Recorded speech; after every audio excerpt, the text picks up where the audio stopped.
Bismillahirrahmanirrahim. Para jamaah, bapak-bapak, ibu-ibu, saudara-saudaraku yang dimuliakan oleh Allah. Pada kesempatan yang berbahagia ini, alhamdulillah kita bersyukur kepada Allah Subhanahu wa taala yang telah memberikan banyak nikmat kepada kita yang tidak terhitung nilainya. Terutama nikmat iman dan juga nikmat Islam. Nikmat inilah yang insya Allah akan menyelamatkan kita semua dari api neraka dan insya Allah akan memasukkan kita ke dalam surganya Allah yang luasnya antara langit dan bumi. Maka para jamaah yang dimuliakan oleh Allah, maka sudah sepatutnya kita untuk senantiasa menjaga nikmat yang agung, nikmat yang besar ini sampai ajal menjemput kita, sampai maut mendatangi kita, sebagaimana yang telah disampaikan oleh Allah di dalam surah Ali Imran, surat yang ketiga, ayat yang ke-102. Allah Subhanahu wa taala berfirman, Ya ayyuhalladzina amanu taqullaha haqqa tuqatih wa la tamutunna illa wa antum muslimun. Di situ Allah berpesan kepada orang-orang yang memiliki iman, memiliki tauhid, agar senantiasa mereka meningkatkan takwanya, menjaga imannya dengan ketakwaan, dengan sebenar-benar takwa. Tidak boleh berbuat maksiat, untuk mentaati Allah, senantiasa taat kepada Allah, dan tidak durhaka kepada Allah, senantiasa syukur kepada Allah, tidak kufur kepada Allah, senantiasa ingat kepada Allah, dan tidak melalaikan dan lupa kepada Allah Subhanahu wa taala. Itu makna takwa yang disampaikan oleh sahabat Abdullah bin Mas'ud radhiyallahu taala anhu. Kemudian di akhir ayat Allah berpesan sekaligus memberikan peringatan, wala tamutunna illa wa antum muslimun, yang mengandung larangan jangan sampai kalian mati dalam kondisi musyrik, dalam kondisi kafir, dalam kondisi murtad. Hendaknya engkau tetap berpegang teguh kepada agama Allah, engkau tetap menjadi orang muslim yang bertauhid. Alhamdulillah. Oleh sebab itu, para jamaah bapak ibu yang dimuliakan oleh Allah, maka dari sinilah kita bisa memahami ketika orang hidup di tengah masyarakat, pastinya dia akan mendapatkan berbagai musibah, berbagai ujian yang dia alami, terutama kondisi di akhir zaman yang penuh dengan berbagai tantangan, berbagai ujian. Maka di akhir zaman, semakin dekatnya hari kiamat ini, untuk mempertahankan iman, menjaga iman itu memang tidak mudah. Jadi butuh kesungguhan, butuh usaha, butuh untuk senantiasa komitmen, jujur dalam berbuat, dalam berkata. Karena bisa jadi orang ketika awalnya dia mukmin, ketika awalnya dia baik, soleh, ya seakan-akan dia betul-betul orang yang bertauhid, tapi ketika diuji oleh Allah, maka berubah menjadi orang yang dimana semakin buruk akhlaknya, semakin lemah imannya, bahkan bisa jadi semakin drop sampai titik klimaksnya, maka hilanglah imannya, alias dia menjadi orang yang kufur kepada Allah alias kafir.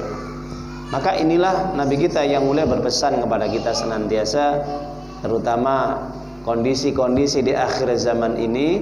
Di dalam hadis sahih dari Abu Hurairah radhiyallahu taala anhu, Rasulullah sallallahu alaihi wasallam bersabda, "Badiru bil a'mal fitanan ka qita'il lail mudlim."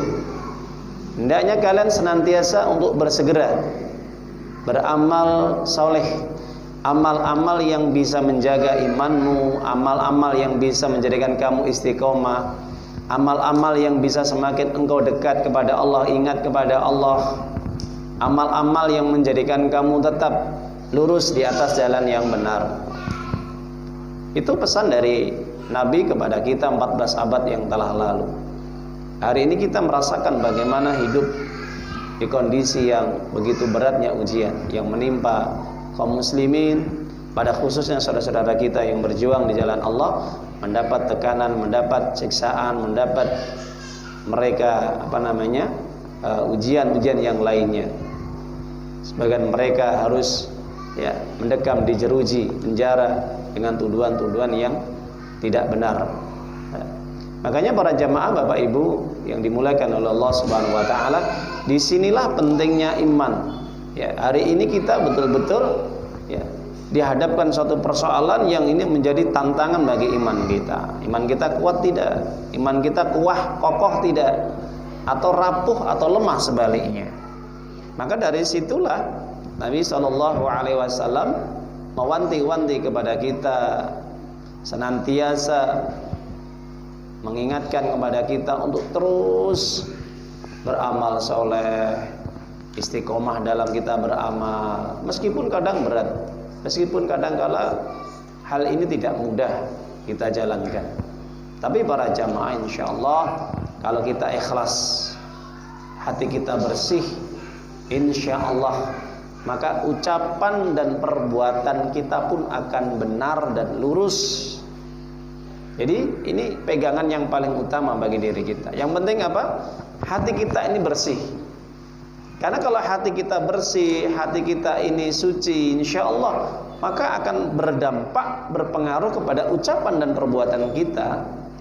Otomatis ketika ada persoalan apapun, ada musibah, ada ujian menimpa diri kita, maka apapun yang dihadapinya, ucapan dan perbuatan akan senantiasa baik, akan senantiasa lurus, akan senantiasa jujur.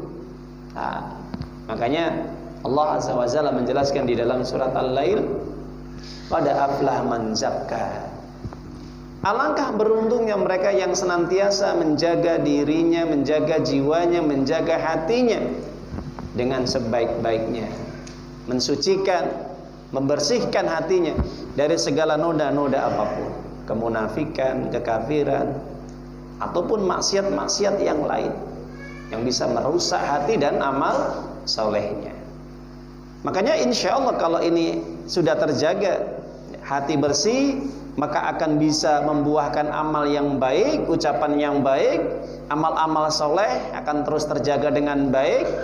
Meskipun fitnah yang melanda dirinya seperti potongan di malam yang gelap gulita, yang di saat itulah akan muncul orang-orang yang lemah imannya, yang mereka tidak bisa menjaga amal solehnya, mereka tidak bisa istiqomah dalam beribadah kepada Allah.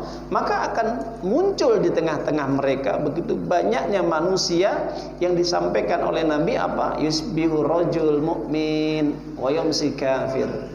Pada pagi harinya mereka mukmin, sore harinya kafir. Maksudnya apa? Di saat kondisi-kondisi ujian menimpa, menerpa mereka, mereka tidak mampu untuk menghadapi ujian. Jadi dari situlah kalau kita memahami, maka hidup di akhir zaman itu memang harus siap menghadapi tantangan yang luar biasa, menghadapi badai yang besar sekali. Kenapa? Karena kebanyakan manusia ini tidak mampu menghadapi ujian. Paginya mukmin, sorenya kafir, menjual agamanya. Ya bi'udinau bi'aradi minad dunya, kata Nabi. Mereka menjual agamanya. Caranya bagaimana? Bisa dengan ucapan dan perbuatan.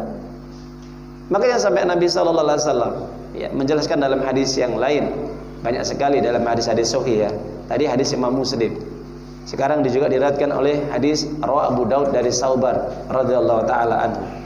Sampai-sampai Rasulullah mengatakan, la taqumu hatta qabail bin ummati ya'budu al-awthan wa hatta min ummati bil musyrikin. Tidak akan terjadi hari kiamat, artinya tanda-tanda hari kiamat ini semakin dekat. Kondisi kita hidup di akhir zaman, fase yang keempat, yang dimana di situ berkuasanya para mulkan jabriyah, para penguasa rezim yang betul-betul luar biasa ganasnya, otoriternya, kejamnya, luar biasa. Tidak berperi kemanusiaan, tidak punya rasa kasihan, ya. Mereka senantiasa bagaimana melakukan perbuatan kejahatan yang luar biasa, membunuh, mengambil harta, dan masih banyak lagi. Maka dari sinilah Rasulullah SAW mengatakan tidak akan terjadi hari kiamat sampai sebagian besar umatku ini. Nah, ini prediksi Nabi ya, 14 abad yang telah lalu, 1400 tahun yang telah lalu. Hari ini kita rasakan. Hari ini kita rasakan. Apa yang terjadi? Fenomena yang luar biasa yang disampaikan oleh Nabi dalam hadis ini, Rawi Abu Daud dari sahabat Thauban ini. Maka sebagian besar umatku, qabail min ummati ya'budul awsan, mereka berbondong-bondong menyembah berhala. Mereka melakukan bentuk kesyirikan, syirik besar. Ya, datang ke kuburan minta berkah kepada orang mati, tabaruk. Ataupun mereka mengkeramatkan, mengkultuskan benda-benda yang dianggap itu bisa mendatangkan manfaat, bisa menolak bahaya. Percaya dengan jimat-jimat, datang ke dukun. Bentuk apapun yang dimana di sini kata Nabi adalah al-awthan, jamak dari wathanun, berhala, atau muradifnya ataupun persamaannya adalah asnam, berhala, sonam. Ini para ulama menjelaskan sebagian besar kaum muslimin ini mereka berbondong-bondong kembali kepada bentuk ibadah jahiliyah, mereka menyembah berhala. Artinya apa? Kebanyakan umat Islam ini nanti ya, yang mengaku Islam maksudnya, mereka akan beribadah dengan cara-cara sebagaimana yang ditunjukkan, dicontohkan generasi yang dahulu dari orang-orang musyrik kafir Quraisy Mekah. Ya, jadi polanya ini sebenarnya sama, meskipun zamannya berbeda. Ya, jadi mereka lebih mengkultuskan benda-benda atau orang mati, atau mereka memohon, meminta kepada selain Allah dengan cara-cara yang sangat-sangat dibenci dan dimurkai oleh Allah. Sehingga kalau kita pahami, ya, di dalam ayat-ayat Allah banyak sekali. Wa may yad'u min dunillahi ma la yanfa'uka wa la yaduk wa la yaduruk fa in fa'alta fa innaka 'ida minadh dhalimin, kata Allah. Di dalam surat Yunus ayat yang ke-106, surat yang ke-10, Allah jelaskan ketika mereka berdoa kepada selain Allah, beribadah kepada selain Allah dengan cara-cara yang tidak dibenarkan oleh syariat, yang mereka berkeyakinan menganggap bahwa apa yang mereka ibadahi berupa berhala-berhala, benda-benda yang dikeramatkan, yang dikultuskan ini bisa mendatangkan manfaat, bisa membuat dirinya baik di dunia ini, bisa merubah kehidupannya. Yang miskin jadi kaya, yang bangkrut jadi sukses. Bahkan mereka berkeyakinan juga benda-benda yang dikeramatkan atau orang-orang mati yang mereka mintai keberkahannya dari kalangan orang-orang soleh atau para nabi, para wali, maka menunjukkan keyakinan mereka apa? Bahwa itu bisa menolak madarat. Ya, dengan adanya raja, dengan adanya jimat, dengan adanya apapun yang itu bisa menolak dari bahaya, bisa menolak kematian. Itu keyakinan mereka. Maka sampai-sampai Allah mengancam, fa innaka idza minadz dzalimin. Kalau kamu terus seperti itu, kamu termasuk orang-orang musyrik, orang-orang zalim kepada Allah, kezaliman yang besar, dzulmun akbar. Nah, ini peristiwa akhir zaman yang terjadi umatnya Nabi sebagian besar. Yang kedua, apa yang terjadi? Hatta yalhaq qabail min ummati bil musyrikin. Yang kedua fenomena yang terjadi, yang kita rasakan hari ini, kebanyakan orang yang mengaku Islam tapi mereka lebih condong cenderung kepada orang-orang kafir, orang-orang musyrik, ya. Mereka lebih senang dipimpin oleh orang-orang kafir atau orang musyrik, ya, daripada orang-orang Islam. Mereka membantu dalam hal untuk memusuhi, memerangi, menghalang-halangi dakwah kaum muslimin, dakwah tauhid, dakwah Islam. Nah, itu sebagian besar mereka yang mengaku Islam dari umatnya Nabi ini kembali lagi. Mereka bergabung dengan orang-orang musyrik, bergabung dengan orang-orang kafir dalam hal untuk menghalang-halangi yaitu dakwahnya kaum muslimin. Ini terjadi luar biasa dan ini kita rasakan. Ya. Jadi para jamaah, apapun yang disampaikan oleh Nabi 14 abad yang silam itu pasti akan terjadi kembali dan hari ini kita rasakan. Itu. Para jamaah Bapak Ibu ini rahmatullah SWT, ada satu kisah yang saya sampaikan, ya, itu kisah yang luar biasa, ini bisa kita ambil hikmahnya, kita petik ibrah pelajarannya. Suatu ketika Imam Abu Hanifah, seorang ulama besar yang dimana beliau memang terkenal dengan ulama ahli fikih, dia terkenal dengan ibadahnya, Insya Allah luar biasa. Sampai-sampai diceritakan oleh putranya bahwa ayahandanya ini ketika dia sholat malam tahajud ini, sampai kemudian waktu fajar atau waktu subuh ini, ketika beliau rukuk, ya, ayahnya ini, maka sampai-sampai rukuk yang begitu lamanya ini ada burung, ya, karena dia sholat dekat jendela terbuka, burung masuk. Maka burung tadi hinggap di atas punggungnya. Saking begitu lamanya ketika rukuk ataupun ketika sujud.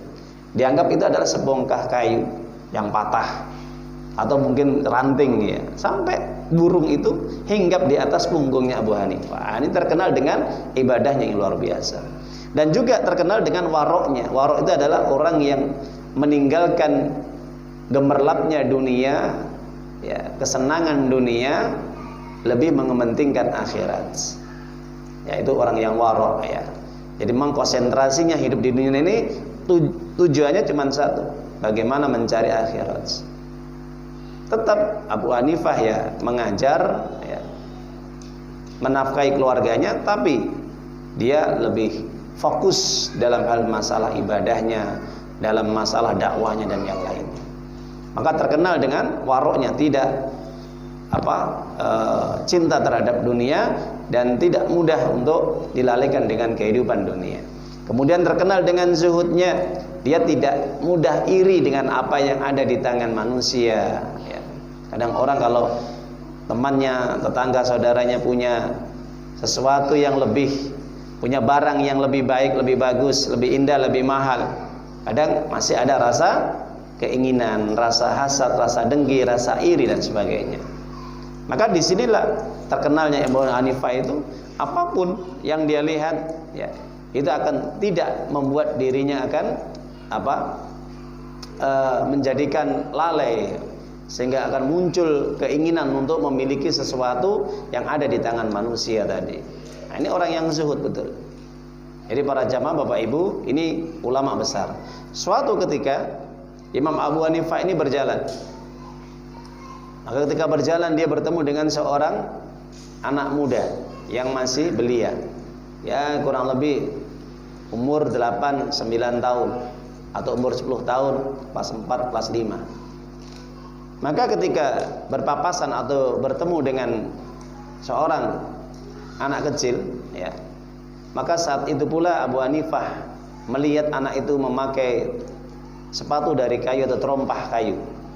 Saat itu Abu Hanifah langsung mengingatkan kepada anak kecil tadi, wahai anak, hati-hati kamu ketika kamu pakai sepatu kayu itu, kamu nanti bisa terpleset atau tergelincir, ya, ketika sedang berjalan. Memang sepatunya itu sepatu teklek kalau orang sekarang itu, ya, kayu, ya, nah itu, atau sandal kayu atau sepatu kayu. Maka si anak tadi ketika mendengar dari nasihat yang baru saja dinasihati oleh Imam Abu Hanifah, maka anak tadi memberikan bentuk terima kasih. Terima kasih wahai Tuhan, Anda telah mengingatkan saya dan saya bersyukur, ya. Semoga saya akan hati-hati, ya, dengan sandal kayu ini.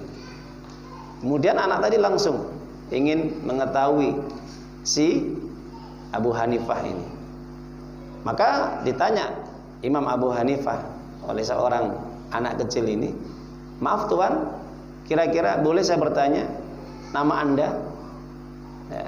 Maka Abu Hanifah mengatakan, "Nama saya adalah Nu'man bin Sabit." Nu'man bin Sabit itu nama aslinya. Abu Hanifah ya, Hanafi ini sebagai gelar itu. Nah, jadi artinya terkenal dari nama yang di wilayah kota yang dia diami.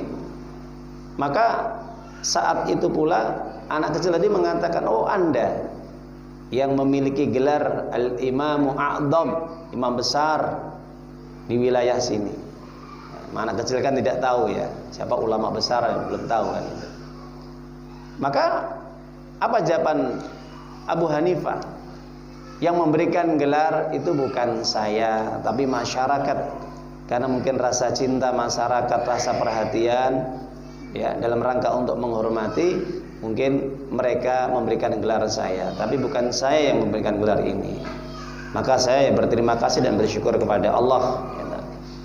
Maka saat itu pula si anak tadi langsung memberikan tambahan perkataan yang penuh dengan hikmah, yang bisa menundukkan hati dan membuat peringatan yang tegas kepada Imam Abu Hanifah. Maka apa kata anak tadi? "Wahai imam besar, maka engkau telah mengingatkan aku dari sepatu ini supaya tidak tergelincir ketika saya memakainya. Tapi Tuan, ingatlah dan hati-hatilah Tuan, bahwa Tuan ini bisa tergelincir masuk ke dalam neraka kalau Tuan bisa menjadikan kesombongan dan keangkuhan karena gelar yang Tuan miliki." Subhanallah. Ya, jadi anak tadi mengingatkan kepada Imam Abu Hanifah dengan perkataan yang luar biasa, penuh dengan hikmah, penuh dengan yaitu sentuhan kolbu, hati. Saat itu pula Abu Hanifah ketika diingatkan oleh anak kecil tersungkur dan menangis.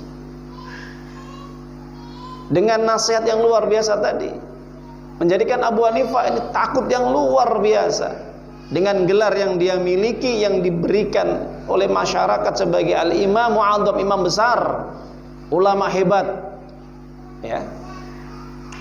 Maka menjadikan Abu Hanifah ini langsung saat itu takut, jangan-jangan nanti gelar yang dimiliki menjadikan dia angkuh, sombong, sehingga akan meremehkan orang-orang yang ilmunya lebih rendah daripadanya. Maka dari situlah Imam Abu Hanifah ingat apa yang telah disampaikan oleh Nabi sallallahu alaihi wasallam dalam hadis.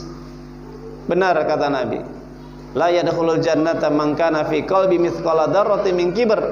Tidak akan pernah masuk surga orang yang dimana memiliki sifat sombong dalam hatinya meskipun seberat biji zarah.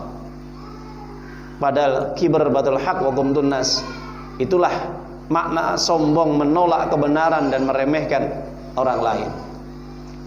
Jadi para jamaah luar biasa ini, insyaallah. Jadi kalau kita perhatikan, kadang-kadang kesombongan ini bisa menjadikan orang lalai, bisa menjadikan orang itu angkuh, bisa menjadikan orang itu ya berani melanggar aturan Allah, menentang aturan Allah, meninggalkan perintah Allah, meninggalkan Allah, berani durhaka kepada Allah, melanggar sunnah-sunnah Rasulnya, dan masih banyak lagi. Ini karena sebab apa? Sombong. Sombong karena jabatan, sombong karena kedudukan, sombong karena harta, sombong karena kehormatan, popularitas, status sosial, dan masih banyak. Bisa itu menjadikan orang sombong. Dulu ketika sama-sama mungkin, contoh ada seorang pemuda dua ini sekolahnya SMA, sama-sama keluar SMA-nya. Yang satu nggak melanjutkan sekolah, hanya kerja. Yang satunya dia terus melanjutkan ke perguruan tinggi sampai S1, S2, S3, sampai punya gelar dokter atau profesor. Maka ketika waktu SMA atau SMP ini berdua ini menjadi teman yang dekat luar biasa.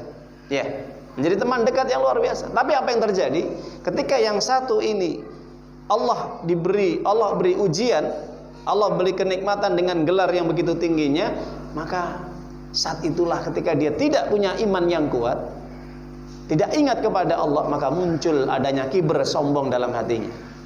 Maka ketika bertemu, apa yang terjadi? Bisa jadi beda lagi.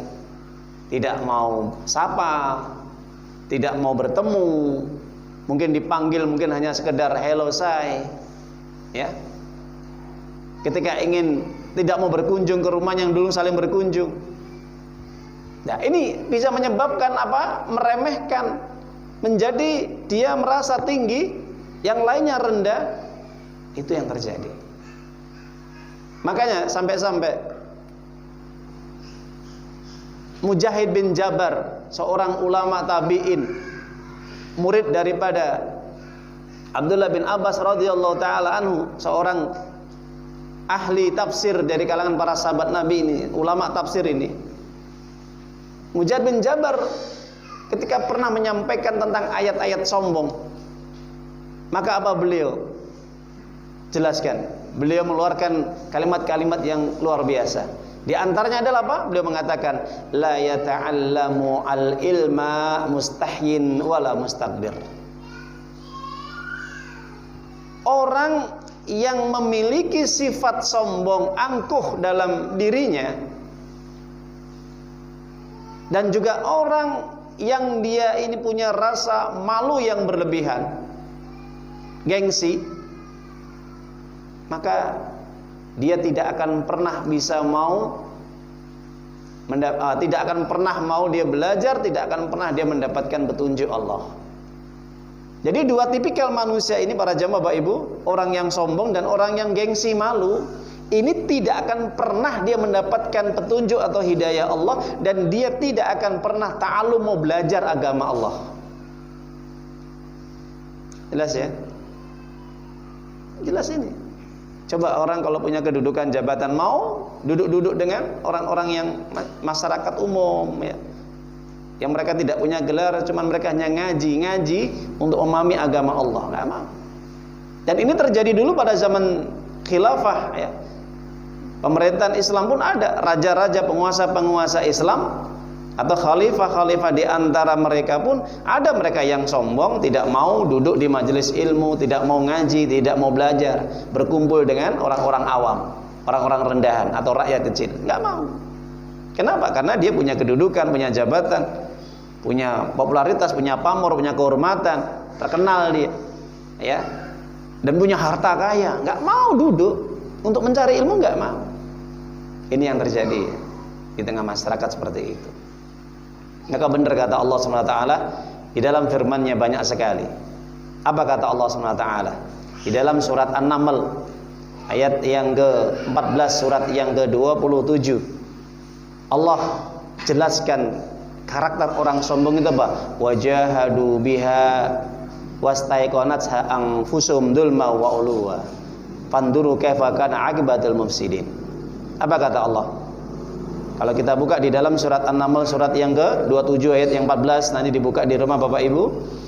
Mereka wajahadu, mereka menolak ya, kebenaran, wastaiqanatha, padahal hati mereka meyakininya. Disebabkan karena apa? Mereka menolak kebenaran, mengingkari yang hak, tidak menerima petunjuk Allah, tidak mau mencari hidayah, karena mereka punya dua sifat, dzulma wa uluwa, dolim, sombong. Orang itu kalau dolim dan sombong, dia pasti tidak mau dinasehati, tidak mau digurui. Tapi dia kalau nasihati orang mau, tapi kalau dinasihati kembali nggak mau. Benar kata Imam Ghazali, orang sombong itu cirinya gampang. Ketika Anda berhadapan dengan orang sombong itu, ketika dia menasihati kita, itu dengan perilaku yang keras. Lagaknya itu seperti orang pinter ya. Kalau nasihat itu akhlaknya buruk sekali, itu orang sombong kata Imam Ghazali di dalam kitab Ihya Ulumuddin. Tapi sebaliknya ketika dia itu dinasehati, marah dia, gak mau dia. Kenapa? Karena pengen dia itu di atas terus, gak mau di bawah, gak mau disalahkan. Subhanallah, ya. Jadi banyak para ulama itu mendefinisikan apa sombong. Jadi para jemaah yang dirahmatin Allah, kita azan isya dulu ya.